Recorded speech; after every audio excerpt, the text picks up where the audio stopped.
Koe no Katachi. Comme son titre nous l'informe, le film va visuellement représenter la communication sous toutes ses formes, et seront représentés sous différentes modalités, de par le langage des plantes, les ondes, le corps, la musique avec des notes de piano étouffées,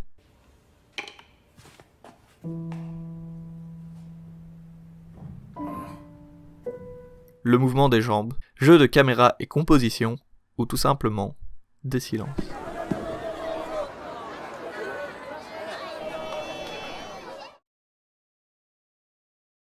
Et la méthode la plus utilisée est bien sûr la voix. Le chara-design du protagoniste principal nous en dit beaucoup sur son rapport à la communication. Les cheveux en arrière, avec l'impossibilité de cacher ses oreilles ou de cacher ses expressions faciales, un univers musical toujours bruyant et dynamique, quand soudain, on a immédiatement une opposition entre leurs deux coupes de cheveux.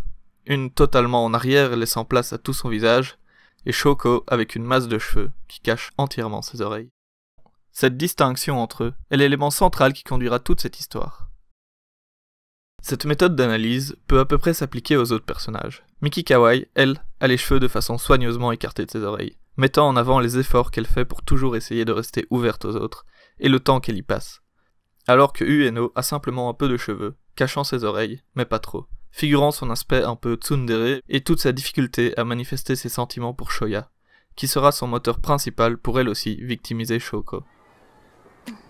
De façon moins prononcée, Keisuke, son ami, a à peu près la même coupe, les cheveux rasés, illustrant qu'il est lui aussi incapable de réellement tenter de paraître ou de préserver sa propre face en public. Et le second, Kazuki, sa coupe tombante, permettant de cacher à moitié ses oreilles, au gré de ses envies, lui font paraître plus fourbe sur ses façons de communiquer. Il n'est donc pas étonnant que c'est lui qui retournera tout le monde contre Ishida. C'est après cela qu'il décidera symboliquement de se couper du monde social et de cesser d'interagir avec. Dans la famille Nishimiya, Yuzuru, la petite sœur, n'a qu'une des deux oreilles cachée par ses cheveux, représentant comment le fait de vivre avec sa sœur a modifié sa perception de la communication.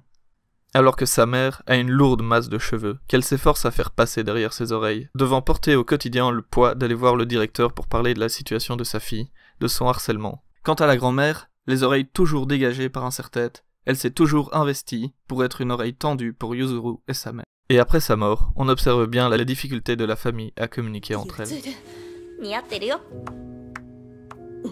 La mère d'Ishida, mère célibataire japonaise, ce qui peut être particulièrement difficile, tout comme chez nous il y a 40 ans, surtout du point de vue financier. Il semble cacher ses oreilles de face, mais qui les révèle totalement une fois vues de derrière. Tout comme elle s'efforce à cacher les difficultés financières à ses enfants, tout en essayant d'être au fond une mère attentive. J'aimerais prendre pour exemple ce passage où, lorsqu'elle mentionne l'argent,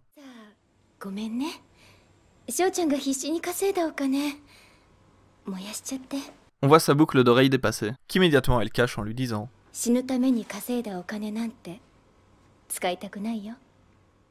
Bien sûr, leurs coupes de cheveux vont changer au cours du temps, reflétant les changements dans leur personnalité au cours de l'histoire. À l'adolescence, Kawai décidera de se couper les cheveux, de devenir elle-même et de ne plus se cacher. Elle ne prend plus la peine de répondre à Shoya, et cette sincérité semble être le point de départ pour qu'il l'accepte comme elle est. Au moment où Shoko décide d'aller déclarer ses sentiments, elle décide d'éloigner cette masse et de communiquer par la voix.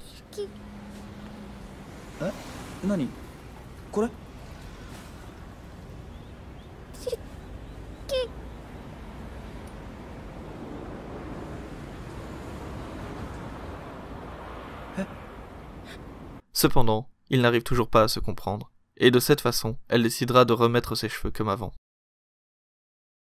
Après l'incident, beaucoup de choses ont changé. Miyako et Yaeko se sont réconciliés, et de leur amitié, elle se décharge en partie du fardeau et de la solitude d'avoir un enfant harcelé. Shoko, elle, aura les cheveux beaucoup moins denses, permettant d'entrevoir beaucoup plus souvent ses oreilles, ce qui manifeste son désir de s'ouvrir aux autres après sa tentative de suicide. Elle deviendra aussi une oreille de remplacement pour Shoya, le menant à pouvoir petit à petit, enfin, re-regarder dans les yeux ceux dont il s'était volontairement coupé. Kawai, elle, a de nouveau les cheveux soigneusement attachés, manifestant tous les efforts qu'elle a fait pour essayer de réconcilier la classe.